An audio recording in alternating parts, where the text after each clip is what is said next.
তোমরা যারা একাদশ শ্রেণীর ছাত্রছাত্রী রয়েছো তোমাদের জন্য আজকে আমি নিয়ে চলে এসেছি একেবারে শেষ মুহূর্তে ফিলোসফি বা দর্শনের সেকেন্ড সেমিস্টারের লাস্ট মিনিট সাজেশন ভিডিও। আবারও তোমাদেরকে বলে রাখি, তোমরা যারা একাদশ শ্রেণীর ছাত্রছাত্রী রয়েছো তোমাদের জন্য একেবারে আমি শেষ মুহূর্তে নিয়ে চলে এসেছি সেকেন্ড সেমিস্টারের ফিলোসফি বা দর্শনের গুরুত্বপূর্ণ প্রশ্নগুলি।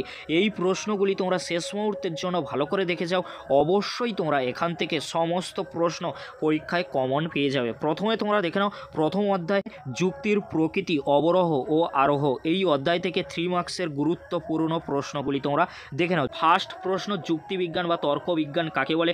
যুক্তিবিজ্ঞানকে আদর্শনিষ্ঠ বিজ্ঞান বলা হয় কেন? তর্কবিজ্ঞান বা যুক্তিবিজ্ঞানের ব্যুৎপত্তিগত অর্থ কী? যুক্তিবিদ কবি যুক্তিবিজ্ঞানের কী সংজ্ঞা দিয়েছেন? যুক্তিবিজ্ঞান কী নিয়ে আলোচনা করে? যুক্তিবিদ্যার জনক কাকে বলা হয় এবং কেন বলা হয়? যুক্তিবিজ্ঞানের নব্য যুগের সূচনার ধারক কাকে বলা হয় এবং কেন বলা হয়? পরবর্তী প্রশ্ন, যুক্তিবিদ্যার বিষয়বস্তু বা আলোচ্য বিষয় কি? যুক্তিবিদ্যার চিন্তা শব্দটি কয়টি অর্থে ব্যবহৃত হয়েছে তা আলোচনা করো। যুক্তিবিজ্ঞানের কাজ ও প্রয়োজনীয়তা উল্লেখ করো। অনুমান ও যুক্তি কাকে বলে? উদাহরণ সহ আলোচনা করো। পরবর্তী প্রশ্ন কি রয়েছে? যুক্তির বৈশিষ্ট্যগুলি উল্লেখ করো। অনুমান ও যুক্তির মধ্যে পার্থক্য লেখো। অনুমান ও যুক্তি কি সমার্থক? আলোচনা করো। অবরোহ যুক্তির বৈশিষ্ট্যগুলি লেখো। আরোহ যুক্তির বৈশিষ্ট্যগুলি লেখো। পরবর্তী প্রশ্ন, অবরোহ ও আরোহ যুক্তির সাদৃশ্য বা মিলগুলি উল্লেখ করো। অবরোহ ও আরোহ যুক্তিকে কি পরস্পরের পরিপূরক বলা যায়? আলোচনা করো। অবরোহ এবং আরোহ যুক্তির তুলনামূলক আলোচনা করো, অর্থাৎ পার্থক্য আলোচনা করো। এই প্রশ্নগুলি কিন্তু প্রথম অধ্যায় থেকে 3 মার্কসের জন্য অত্যন্ত গুরুত্বপূর্ণ রয়েছে। এবারে তোমরা দেখে নাও দ্বিতীয় অধ্যায় পদ, বাক্য, বচন, পদের ব্যাপ্যতা, সত্যতা ও বৈধতা। এই অধ্যায় থেকে গুরুত্বপূর্ণ 3 মার্কসের প্রশ্নগুলি তোমরা দেখে নাও। পদ কি? পদের অর্থ বিশ্লেষণ করো। বাক্য কাকে বলে? আলোচনা করো। উদাহরণ হিসাবে তোমরা অবশ্যই দেখে রাখবে আগের অধ্যায়ে অবরোহ ও আরোহ যুক্তি কাকে বলে, উদাহরণ অবশ্যই তোমরা দেখে রাখবে। ওই প্রশ্নটি কিন্তু দেওয়া নেই, বাট তোমাদেরকে বলবো ওই প্রশ্নের উত্তরটি তোমরা ভালো করে রেডি করবে। পরবর্তী প্রশ্ন কি রয়েছে তোমরা দেখে নাও। অবধারণ কাকে বলে? প্রতিটি নিরপেক্ষ বচনে কয়টি পদ থাকে ও কি কি? বচন কাকে বলে? একটি উদাহরণ দিয়ে নিরপেক্ষ বচনের বিভিন্ন অংশগুলি চিহ্নিত করো। বচনের বৈশিষ্ট্যগুলি লেখো। বাক্য ও বচনের মধ্যে পার্থক্য লেখো। উদাহরণসহ বচনের গঠন বর্ণনা করো। বচন এবং অবধারণের মধ্যে পার্থক্য কি? সব বচনই বাক্য, কিন্তু সব বাক্যই বচন নয়। উক্তিটি ব্যাখ্যা করো। অথবা যে প্রশ্নটি রয়েছে তোমরা ভালো করে দেখে নাও। মানক বা পরিমাণক কাকে বলে? উদ্দেশ্য পদ ও বিধেয় পদ কাকে বলে? উদাহরণ সহ আলোচনা করো। সত্যতা ও বৈধতার মধ্যে পার্থক্য কি? বৈধ যুক্তির সিদ্ধান্ত মিথ্যা হতে পারে এ কথার অর্থ লেখো। পরবর্তী প্রশ্ন, সংযোজক কি? সংযোজক শব্দের ব্যুৎপত্তিগত অর্থ কি? সংযোজকের স্বরূপ বা বৈশিষ্ট্য লেখো। নিরপেক্ষ বচনের সংযোজকের কাজ কি? নিরপেক্ষ বচনের গুণ ও পরিমাণ বলতে কি বোঝো? সদর্থক বচন ও নগর্থক বচন কাকে বলে? উদাহরণ দাও। সামান্য বা সার্বিক বচন ও বিশেষ বচন কাকে বলে? উদাহরণ দাও। পরবর্তী প্রশ্ন, বিশিষ্ট বচন কি? সংক্ষেপে আলোচনা করো। সম্বন্ধ অনুসারে বচন কয় প্রকার? উদাহরণ সহ আলোচনা করো। সাপেক্ষ বচন বা অনিরপেক্ষ বচন কয় প্রকার? তাদের সংজ্ঞা সহ উদাহরণ দাও। প্রাকল্পিক বচনের গুণ ও পরিমাণ কিভাবে নির্ধারিত হয়? উদাহরণ সহ লেখো। বৈপ্লবিক বচনের গুণ ও পরিমাণ কিভাবে নির্ধারিত হয়? উদাহরণ সহ লেখো। পরবর্তী প্রশ্ন, গঠন অনুসারে বচন কয় প্রকার? সংজ্ঞা সহ উদাহরণ দাও। যৌগিক বচন কয় প্রকার ও কি কি? উদাহরণ সহ সংজ্ঞা দাও। পদের ব্যাপ্যতা বলতে কি বোঝো? বিভিন্ন নিরপেক্ষ বচনগুলিতে কোন পদ ব্যাপ্য ও কোন পদ অব্যাপ্য? ব্যাপ্যতার নিয়মগুলি কি? ব্যাপ্য পদ ও অব্যাপ্য পদ কাকে বলে? বৈধতা ও সত্যতা কাকে বলে? যুক্তির সত্যতার লক্ষণগুলি কি? বৈধ যুক্তি বলতে কি বোঝো? উদাহরণ দাও। বৈধ যুক্তির আকার কি? বৈধ যুক্তির লক্ষণগুলি কি কি? বচনের সত্যতা কত প্রকার ও কি কি? সংক্ষেপে আলোচনা করো। এবারে তোমরা দেখে নাও তৃতীয় অধ্যায় বাক্য থেকে বচনের রূপান্তর।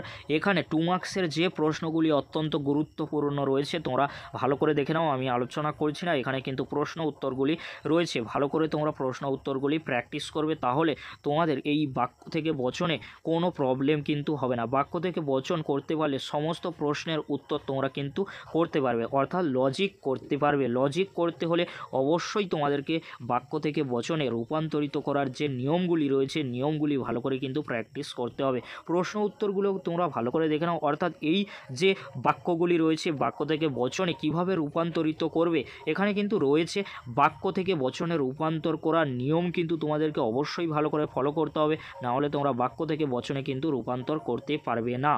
তোমরা ভালো করে বাক্য থেকে বচনে রূপান্তর করার নিয়মগুলি ভালো করে প্র্যাকটিস করে নেবে। তার পরবর্তীতে এই বাক্যগুলি তুলে তোমরা নিজেরাই প্র্যাকটিস করো, তার পরবর্তীতে উত্তর তোমরা মিলিয়ে দেখে নাও যে সঠিক করেছো কি না। অবশ্যই তোমরা নিজে থেকে প্র্যাকটিস করার চেষ্টা করবে। এখানে যে বাক্যগুলি রয়েছে উত্তর সহ কিন্তু রয়েছে, অবশ্যই তোমরা চেষ্টা করবে এই বাক্যগুলি নিয়ে নিজেরা উত্তর করা, তাহলে তোমাদের বাক্য থেকে বচনে যদি দুর্বলতা থাকে তাহলে দুর্বলতা কিন্তু কেটে যাবে।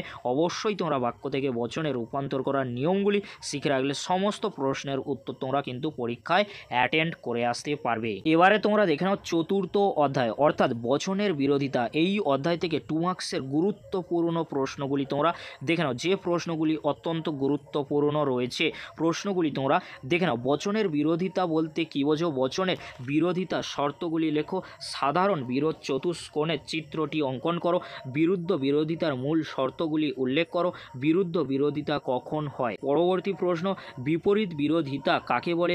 বিরুদ্ধ বিরোধিতা কাকে বলে? অধীন বিপরীত বিরোধিতা কাকে বলে? অসম বিরোধিতা কাকে বলে? অসম বিরোধিতাকে প্রকৃত বিরোধিতা বলা যায় কি? অসম বিরোধিতা সত্যতা নিয়মটি কি? পরবর্তী প্রশ্ন, বিপরীত বিরোধিতা ও বিরুদ্ধ বিরোধিতার মধ্যে পার্থক্য করো, অর্থাৎ পার্থক্য লেখো। অবশ্যই তোমরা ভালো করে পার্থক্যগুলি প্র্যাকটিস করবে। বিপরীত ও অধীন বিপরীত বিরোধিতার মধ্যে পার্থক্য লেখো, সংজ্ঞা দেখে রাখলে পার্থক্য তোমরা অবশ্যই রেডি করতে পারবে। অসম বিরোধিতা ও অধীন বিপরীত বিরোধিতার মধ্যে পার্থক্য লেখো। বিরোধানুমান কি, কয় প্রকার ও কি কি? পরবর্তী প্রশ্ন কি রয়েছে তোমরা দেখে নাও। এরকমই উদাহরণ দিয়ে কিন্তু প্রশ্ন আসতে পারে। সকল মানুষ হয় বিচার বুদ্ধি সম্পন্ন জীব, বচনটির বিপরীত বিরোধী বচন কি হবে? অবশ্যই তোমরা উদাহরণ ভালো করে প্র্যাকটিস করে রাখবে। যে কোনো বিরোধী বচন কিন্তু লিখতে হতে পারে পরীক্ষার খাতায়। অবশ্যই তোমরা ভালো করে প্র্যাকটিস করে রাখবে বিরোধী বচনগুলি। 4টি বিরোধী বচন তোমরা যদি ভালো করে প্র্যাকটিস করে রাখো, যে কোনো উদাহরণ দিক তোমরা অবশ্যই উত্তর কিন্তু করে আসতে পারবে। কোনো মানুষ নয় বিচার বুদ্ধি সম্পন্ন জীব, বচনটির অধীন বিপরীত বিরোধী বচন উল্লেখ করো। এই ধরনের প্রশ্ন আসতে পারে, আমি উদাহরণ দিয়ে দেখালাম। এর জন্য সাধারণ যে বিরোধ চতুষ্কোণের চিত্রটি অবশ্যই তোমরা দেখে রাখবে, তাহলে তোমাদের কোনো প্রবলেম কিন্তু হবে না। এবারে তোমরা দেখে নাও পঞ্চম অধ্যায় অমাধ্যম অনুমান আবর্তন বিবর্তন সমবিবর্তন। এই অধ্যায় থেকে গুরুত্বপূর্ণ 3 মার্কসের প্রশ্নগুলি তোমরা দেখে নাও। অমাধ্যম অনুমান কাকে বলে? এই প্রশ্নটি অনেক সময় ঘুরিয়ে আসতে পারে। অমাধ্যম অনুমানকে কি প্রকৃত অনুমান বলা যায়? মাধ্যম অনুমান কাকে বলে? মাধ্যম ও অমাধ্যম অনুমানের মধ্যে পার্থক্য লেখো। আবর্তন কাকে বলে? আবর্তনের নিয়মগুলি উল্লেখ করো। সরল আবর্তন ও অসরল বা অসম বা সীমিত আবর্তন কাকে বলে? কখন সরল আবর্তন সম্ভব? এই প্রশ্নটি অনেক সময় ঘুরিয়ে আসতে পারে। সরল ও সীমিত আবর্তনের মধ্যে পার্থক্য করো। পরবর্তী প্রশ্ন কি রয়েছে তোমরা দেখে নাও। নিষেধমূলক আবর্তন কাকে বলে? এর নিয়মগুলি উল্লেখ করো। নিষেধমূলক আবর্তনের ব্যবহার লেখো। উদাহরণসহ নিরপেক্ষ বচনগুলির বিবর্তন লেখো। এ বচনের সরল আবর্তন কি সম্ভব? এই প্রশ্নটি ঘুরিয়ে আসতে পারে। এ বচনের সরল আবর্তন হয় না কেন? সমবিবর্তন কি? সমবিবর্তনের উৎস কি? উদাহরণসহ নিরপেক্ষ বচনগুলির সমবিবর্তন করো। প্রশ্নটি অনেক সময় ঘুরিয়ে আসতে পারে। সমবিবর্তনের ফলে কোন বচন থেকে কি বচন পাওয়া যায়? পরবর্তী প্রশ্ন কি রয়েছে তোমরা দেখে নাও 3 মার্কসের জন্য। ও বচনের আবর্তন আদৌ সম্ভব নয় কেন? কোন ক্ষেত্রে এ বচনের সরল আবর্তন সম্ভব? বিবর্তন কাকে বলে? বিবর্তনকে কেন অমাধ্যম অনুমান বলা হয়? বিবর্তনের নিয়মগুলি লেখো। বস্তুগত বিবর্তন বলতে কী বোঝো? এর নিয়মটি লেখো। বস্তুগত বিবর্তনকে কি বৈধ বলা যায়? এই প্রশ্নটি অনেক সময় ঘুরিয়ে আসতে পারে। বস্তুগত বিবর্তনকে কি প্রকৃত বিবর্তন বলা যায়? এবারে তোমরা দেখে নাও ষষ্ঠ অধ্যায় নিরপেক্ষ ন্যায় মূর্তি ও সংস্থান এবং বৈধতা বিচার। এই অধ্যায় থেকে 6 মার্কসের প্রশ্ন কিন্তু 2টি থাকবে। 2টি প্রশ্নের মধ্যে যে কোনো একটি প্রশ্নের উত্তর তোমাদেরকে কিন্তু লিখতে হবে। এক থাকবে সিম্পল প্রশ্ন আর থাকবে বৈধতা বিচার। গুরুত্বপূর্ণ প্রশ্নগুলি তোমরা দেখে নাও। যে প্রশ্নগুলি সিম্পল আকারে আসতে পারে 6 মার্কসের জন্য প্রশ্নগুলি তোমরা দেখে নাও। নিরপেক্ষ ন্যায়ের সংস্থান বলতে কী বোঝো? ন্যায়ের বিভিন্ন সংস্থানের পরিচয় দাও। নিরপেক্ষ ন্যায় কাকে বলে? ন্যায়ের বৈধ মূর্তি বলতে কী বোঝায়? বিভিন্ন সংস্থানের বৈধ মূর্তিগুলির নাম উল্লেখ করো। ন্যায়ের মূর্তি বলতে কী বোঝো? নিরপেক্ষ ন্যায়ের মোট সম্ভাব্য মূর্তি কতগুলি? এদের মধ্যে বৈধ মূর্তি কতগুলি? পরবর্তী প্রশ্ন কি রয়েছে? নিরপেক্ষ ন্যায়ের বৈশিষ্ট্য বা স্বরূপ বা প্রকৃতিগুলি লেখো। নিরপেক্ষ ন্যায়ের বৈধতার নিয়মগুলি উল্লেখ করো। নিরপেক্ষ ন্যায় সাধ্যপদ, পক্ষপদ এবং হেতুপদের কাজ লেখো। সংক্ষিপ্ত ন্যায়ের সংজ্ঞা দাও। সংক্ষিপ্ত ন্যায়ের প্রকারভেদ উদাহরণ সহ আলোচনা করো। পরবর্তী প্রশ্ন কি রয়েছে তোমরা দেখে নাও। অব্যাপ্য হেতুদোষ কাকে বলে? অবৈধ পক্ষদোষ কাকে বলে? অবৈধ সাধ্যদোষ কাকে বলে? চতুষ্পদ ঘটিত দোষ কাকে বলে? নগর্তক আশ্রয় বাক্যজনিত দোষ সম্পর্কে টিকা লেখো। প্রশ্নগুলি 6 মার্কসের জন্য খুবই গুরুত্বপূর্ণ। এখান থেকে তোমরা একটি প্রশ্ন পরীক্ষায় কিন্তু কমন পেয়ে যাবে।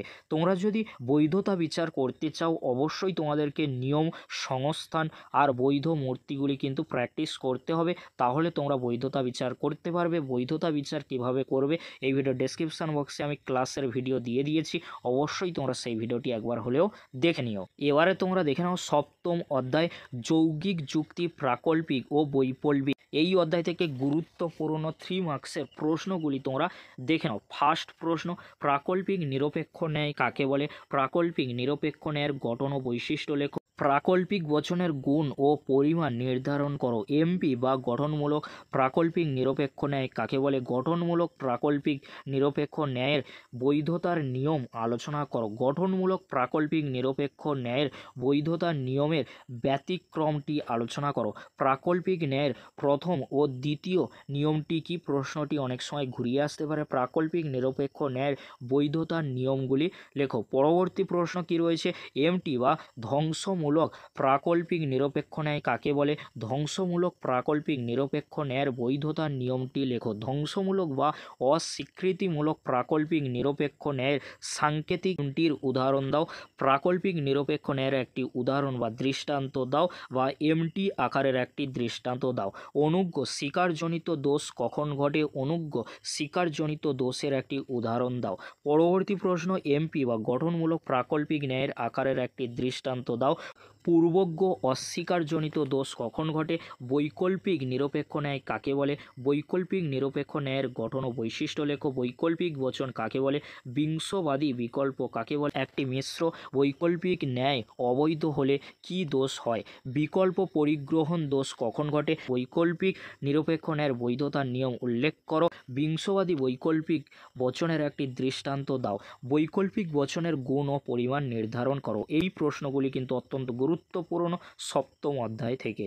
এবারে তোমরা দেখে নাও ইউনিট 2 অর্থাৎ নীতিবিদ্যার ভূমিকা। এখানে কিন্তু টোটাল 6টি চ্যাপ্টার রয়েছে নীতিবিদ্যা থেকে। পাশ্চাত্যতে 2টি রয়েছে, ভারতীয়তে 4টি চ্যাপ্টার রয়েছে। প্রথমে তোমরা দেখে নাও নীতিবিদ্যার ভূমিকা, ভারতীয় নীতিবিদ্যা।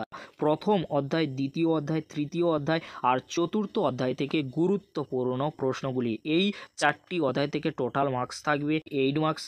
2 মার্কসের প্রশ্ন 1টি থাকবে, 3 মার্কসের প্রশ্ন 2টি থাকবে।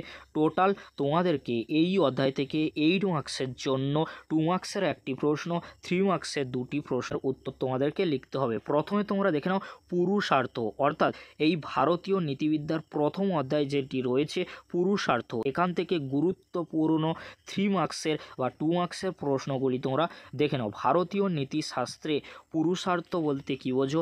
ভারতীয় শাস্ত্রে ধর্ম বলতে কি বোঝানো হয়েছে?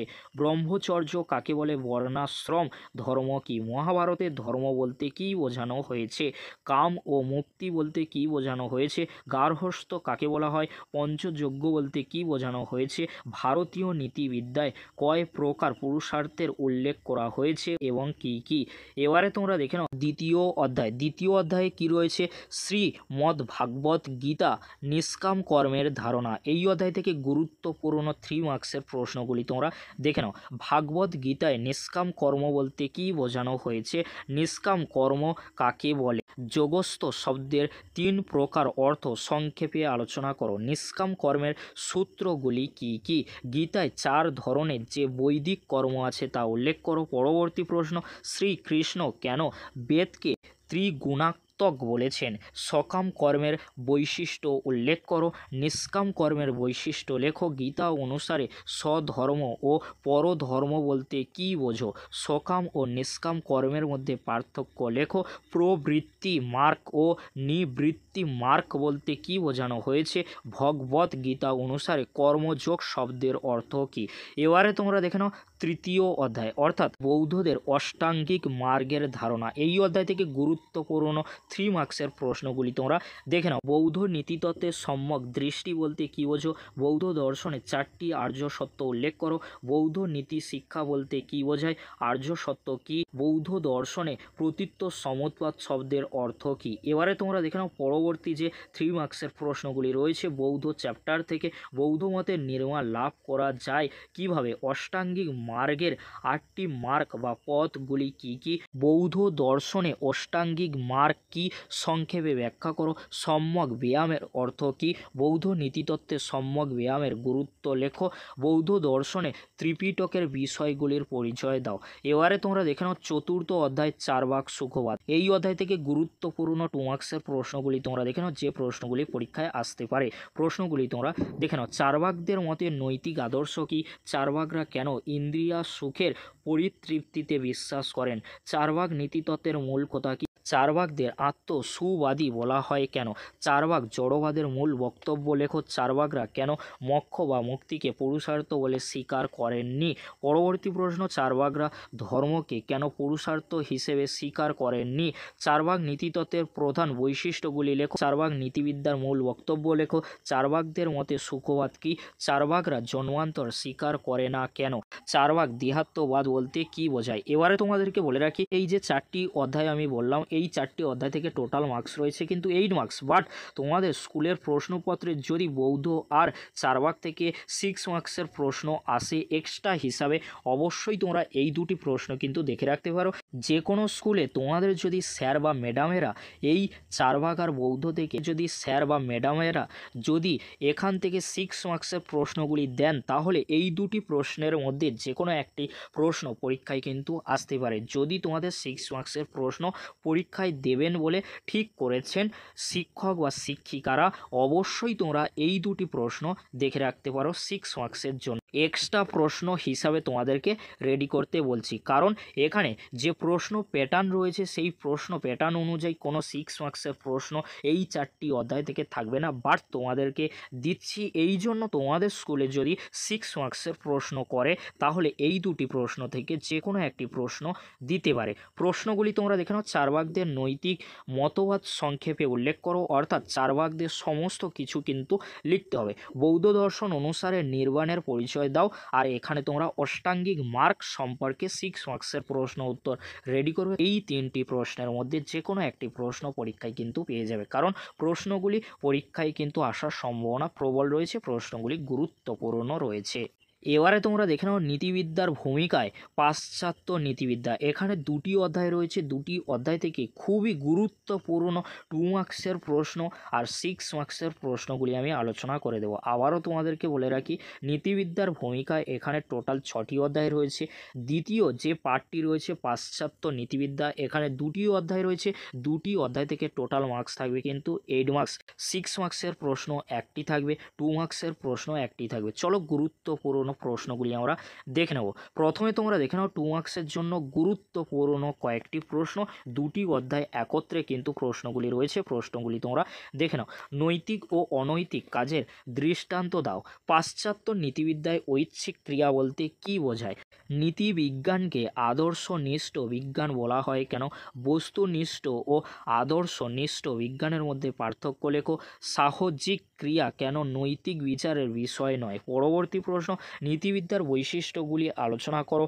আদর্শনিষ্ঠ নীতিবিদ্যা বলতে কী বোঝো? নীতিবিদ্যার প্রয়োজনীয়তা লেখো। নীতিবিদ্যার বিভিন্ন শাখা সমূহ কী কী? উইলিয়াম লিলি কীভাবে নীতিবিদ্যার সংজ্ঞা দিয়েছেন? প্রতিবর্তক ক্রিয়া বলতে কী বোঝো? ন্যায় শব্দটির ইংরাজি প্রতিশব্দ জাস্টিস এর ব্যুৎপত্তিগত অর্থ উল্লেখ করো। নৈতিক ও অনৈতিক ক্রিয়ার মধ্যে পার্থক্য করো। আর্নেস্ট বার্কার কীভাবে ন্যায়ের স্বরূপ নির্দেশ করেছেন? জন রলস কীভাবে ন্যায়ের তিনটি মূল নীতির কথা উল্লেখ করেছেন? এবারে তোমরা দেখে নাও দুটি অধ্যায় থেকে খুবই গুরুত্বপূর্ণ 6 মার্কসের প্রশ্নগুলি তোমরা দেখে নাও। কর্তব্যমূলক নীতিবাদ বলতে কী বোঝো? এই মতের বিষয়বস্তু সংক্ষেপে উল্লেখ করো। নৈতিক সুখবাদ বলতে কী বোঝো? আত্মসুখবাদ বলতে কী বোঝো? নৈতিক মতবাদ হিসাবে আত্মসুখবাদের পরিচয় দাও। নৈতিক মতবাদ রূপে নীতি উপযোগবাদের ব্যাখ্যা করো। এবারে তোমরা দেখে নাও পরবর্তী যে 6 মার্কসের প্রশ্নগুলি রয়েছে, প্রশ্নগুলি কিন্তু অত্যন্ত গুরুত্বপূর্ণ প্রশ্নগুলি তোমরা দেখে নাও। কান্টের দেওয়া নীতি কর্তব্যবাদের সমালোচনা ব্যাখ্যা করো। নীতি কর্তব্যবাদ কাকে বলে? নীতি কর্তব্যবাদ সম্পর্কে সংক্ষেপে লেখো। কান্টের দেওয়া নৈতিক বা নীতি কর্তব্যবাদ কি? আত্মসুখবাদ ও পরসুখবাদ এর কয়েকটি পার্থক্য লেখো। পরবর্তী প্রশ্ন কি রয়েছে তোমরা দেখে নাও। 6 মার্কসের জন্য অত্যন্ত গুরুত্বপূর্ণ দুটি প্রশ্ন তোমরা দেখে নাও 6 মার্কসের জন্য। উদ্দেশ্যমূলক নীতি বিদ্যা বলতে কী বোঝো? এর বিষয়বস্তু সংক্ষেপে উল্লেখ করো। প্রশ্নটি অনেক সময় ঘুরিয়ে আসতে পারে। উদ্দেশ্যমুখী বা ফলমুখী নীতিতত্ত্ব বলতে কী বোঝো? এই মতের বিষয়বস্তু সংক্ষেপে উল্লেখ করো। পরবর্তী প্রশ্ন, কর্ম কর্তব্যবাদ এবং নীতি কর্তব্যবাদের মধ্যে পার্থক্য নির্দেশ করো। এই ছিল তোমাদের ক্লাস একাদশ শ্রেণীর সেকেন্ড সেমিস্টারের ফিলোসফি বা দর্শনের গুরুত্বপূর্ণ প্রশ্নগুলি। এই প্রশ্নগুলি থেকে সমস্ত প্রশ্ন তোমরা পরীক্ষায় কমন পেয়ে যাবে। সমস্ত প্রশ্ন তোমরা যদি ভালো করে রেডি করতে পারো 40 থেকে কেউ তোমাদেরকে আটকাতে পারবে না। 40 তোমরা শিওর কমন পেয়ে যাবে, কারণ এখানে খুবই গুরুত্বপূর্ণ প্রশ্নগুলি রাখা হয়েছে। তবে আশা করা যাচ্ছে এই প্রশ্নগুলি তোমরা ভালো করে রেডি করলে 40 মার্কস তোমরা অনায়াসেই কমন পেয়ে যাবে। এই প্রশ্নের উত্তরগুলি পেতে অবশ্যই তোমরা চ্যানেলের প্লে লিস্টে গিয়ে দেখে নিতে পারো, কিংবা এই ভিডিও ডেসক্রিপশান বক্সে আমি লিঙ্ক দিয়ে দেবো। খুব সহজেই তোমরা লিঙ্কে ক্লিক করে ভিডিওগুলি কিন্তু দেখে নিতে পারবে। ভিডিওটি আজকের এখানে শেষ করছি। ভিডিওটি দেখার জন্য তোমাদেরকে অসংখ্য ধন্যবাদ।